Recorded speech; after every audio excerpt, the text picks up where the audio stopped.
नमस्कार, आपका स्वागत है हमारे YouTube चैनल शिक्षा सखा पर। आज मैं आपके लिए लेकर आई हूँ कक्षा 7 की गणित की पाठ्य पुस्तक का अध्याय 13।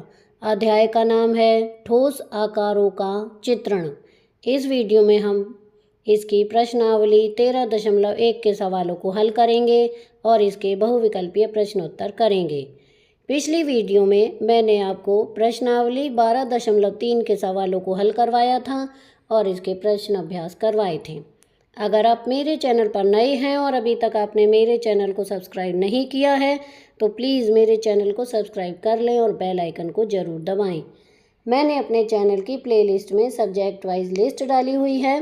आप जिस भी सब्जेक्ट के लेसन को देखना चाहते हैं मेरे चैनल की प्लेलिस्ट में जाकर उसे देख सकते हैं। तो चलिए शुरुआत करते हैं। प्रश्नावली 13.1। पहला सवाल है, उन जालों को पहचानिए जिनका प्रयोग करके आप घनों को बना सकते हैं। इन जालों के प्रति रूप काटकर ऐसा करने का प्रयास कीजिए। तो इसके 6 सवाल हैं, चलिए हल करते हैं। तो हमें बताना है कि कौन कौन से घन बनास जाल हैं जिनसे हम घन बना सकते हैं। तो यहाँ पर दिए गए हैं दूसरा, तीसरा, चौथा और छठा। ये देखिए, दूसरा, तीसरा, चौथा और छठा, इनसे हम घन बना सकते हैं। इन दोनों से हम घन नहीं बना सकते। दूसरा सवाल, पासे ऐसे घन होते हैं जिनके प्रत्येक फलक पर बिंदु अंकित होते हैं। एक पासे के सम्मुख फलकों पर अंकित बिंदुओं की संख्याओं का योग सदैव 7 होता है। यहाँ पासों को बनाने के लिए 2 जाल दिए जा रहे हैं। प्रत्येक वर्ग में लिखी संख्या उस बक्से के बिंदुओं को दर्शाती है। यह याद रखते हुए कि पासे के सम्मुख फलकों की संख्याओं का योग सदैव 7 होता है, रिक्त स्थानों पर उपयुक्त संख्याएं लिखिए। तो हल करेंगे हम इसे। दी हुई शर्तों के अनुसार हम पासा यानी घन बना सकते हैं ताकि सम्मुख फलकों की संख्याओं का योग सदैव 7 हो। तो इस तरह से 1, 3, 2, 4, 5, 6 और इसी तरह से 1, 2, 5, 3, 4 और 6, इस तरह से हम बना सकते हैं। अब है प्रश्न 3, क्या यह पासे के लिए एक जाल हो सकता है? अपने उत्तर को स्पष्ट कीजिए। तो हल है इसका 1, 2, 3, 4, 5, 6, इस तरह से हम कर सकते हैं। लेकिन आगे है, हम दिए गए जाल को पासे के लिए प्रयोग नहीं कर सकते।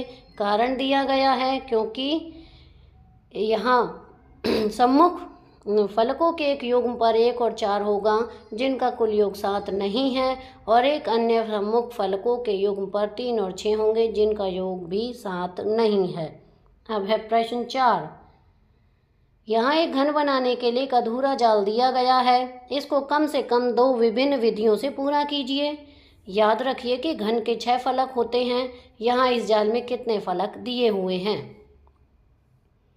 2 पृथक पृथक चित्र दीजिए। कार्य को सरल बनाने के लिए आप वर्गांकित कागज का प्रयोग कर सकते हैं।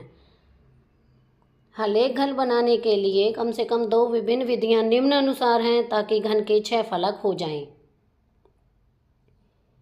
एक विधि ये है, एक ये है, इनसे हम घन बना सकते हैं। घन के उपरोक्त 2 आरेखों से स्पष्ट है कि जाल में 3 फलक होते हैं।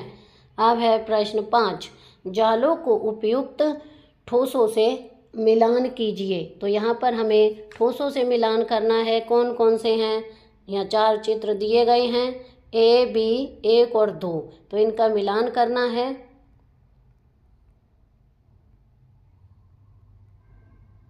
अगला है C, D और इधर है 3 और 4। हल, यहाँ पर मिलान करेंगे। जालों के उपयुक्त ठोसों से निम्नानुसार है मिलान। A का मिलान होगा दूसरे से, B का मिलान होगा तीसरे से, C का मिलान होगा चौथे से और D का मिलान होगा पहले से। इस तरह से हम मिलान करेंगे। तो यहाँ पर हमारी ये प्रश्नावली पूरी हो गई है। अब हम इसके बहुविकल्पीय प्रश्न उत्तर करेंगे। पहला प्रश्न है, ठोस आकृति का कौन सा चित्र उसे समतल सतह पर दर्शाता है? ए चित्रमाला, बी दृश्य चित्र, सी शीर्ष दृश्य, डी छाया चित्र। इसका सही उत्तर है बी दृश्य चित्र। प्रश्न 2, घन में कुल कितनी भुजाएं होती हैं? ए 6, बी 8, सी 12, डी 10। इसका सही उत्तर है सी 12।